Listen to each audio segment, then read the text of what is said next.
Technology இல்லாத அந்த காலத்தில் ரசிகர்கள் படத்தை ரசித்து பார்க்க வேண்டும் என்பதற்காக கேமரா கோணங்கள் மற்றும் சுறுசுறுப்பு இவற்றின் மூலம் இன்றைக்கு அந்த படத்தை பார்த்தாலும் கூட பிரமிப்பை ஏற்படுத்தும். ஹீரோ கையசைத்தாலே 20 பேர் 2 கிலோமீட்டர் தூரம் போய் விழுகிறார்கள் இப்பொழுது.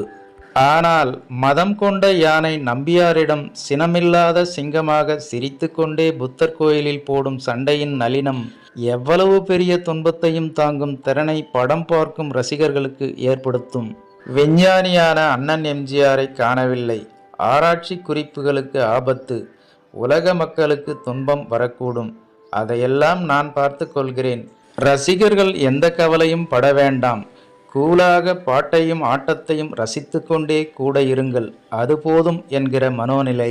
ஆக உலகம் சுற்றும் வாலிபன் மிகச்சிறந்த இயக்கம், மிகச்சிறந்த இயக்குனர் எம்ஜிஆர் என்பது